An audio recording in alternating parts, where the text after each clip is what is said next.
عید کو عید کیوں کہتے ہیں؟ What is the meaning of word Eid? بسم اللہ الرحمن الرحیم۔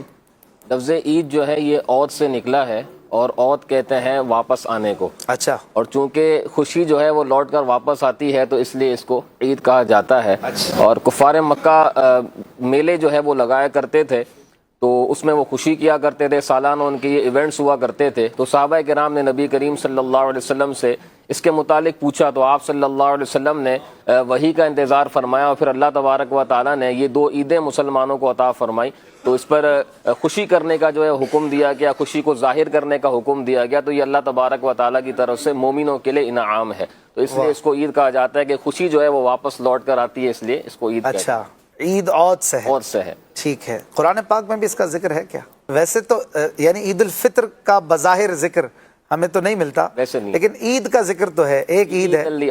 ہاں، میں اسی کی طرف پوچھ رہا تھا کہ عید، کوئی سی بھی عید کا ذکر ہے؟ اس کا تو ذکر موجود ہے سورہ مائدہ کے اندر، کہ جب عیسیٰ علیہ السلام کے جو حواری تھے، انہوں نے دسترخوان کی خواہش کا اظہار کیا کہ اللہ تبارک و تعالیٰ آسمان سے ہمارے لیے ایسا دسترخوان جو ہے وہ نازل فرما دے جس میں طرح طرح کے کھانے ہوں۔ تو پھر عیسیٰ علیہ السلام نے اللہ تبارک و تعالیٰ کی بارگاہ میں دعا کی، ربنا انزل علینا مائدۃ من السماء تکون لنا عیدا لاولنا وآخرنا، کہ اے اللہ تبارک و تعالیٰ کہ ہمارے لیے آسمان سے مائدہ کو نازل فرما۔ ویسے مائدہ دسترخوان کے لیے عربی میں اور بھی الفاظ استعمال ہوتے ہیں، لیکن یہ قرآن پاک کی فصاحت اور بلاغت ہے کہ یہاں پر لفظ مائدہ ہے، اور مائدہ کہتے ہیں بھرے ہوئے دسترخوان کو۔ یعنی ایک تو ہوتا ہے دسترخوان بچھا دینا، اس کو خوان کہتے ہیں، لیکن جو بھرا ہوا دسترخوان ہوتا ہے جس میں طرح طرح کی چیزیں رکھی ہوں، اس کو فرمایا علماء نے کہ یہ مائدہ اس لیے کہا جاتا ہے۔ تو چونکہ وہ جب آسمان سے تشریف لایا تھا تو اس میں طرح طرح کی نعمتیں تھیں، تو اس لیے مائدہ۔ اور پھر عیسیٰ علیہ السلام نے اس کو عید کا دن فرمایا کہ یہ ہمارے لیے خوشی کا دن ہے، ہمارے عید الاولین و آخرین، ہمارے لیے بھی عید کا دن ہے، خوشی کا دن ہے،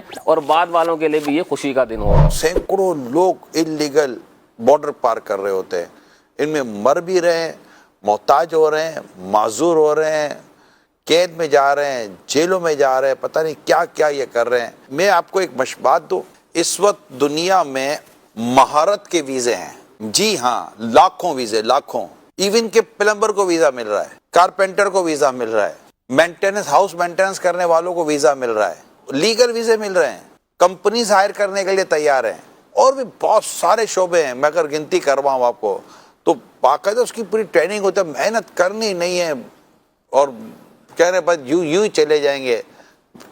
مجھے سمجھ نہیں آتا کیا ہے۔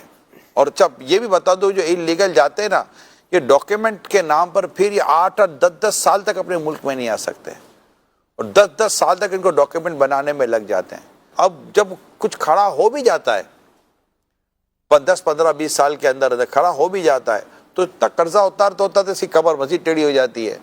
اب جو بچہ اب یہ اس کا اپنا ہے، لیکن اس کے تو سارے 15 20 25 سال تو اسی میں نکل گئے۔ کیا کر رہا ہے یہ؟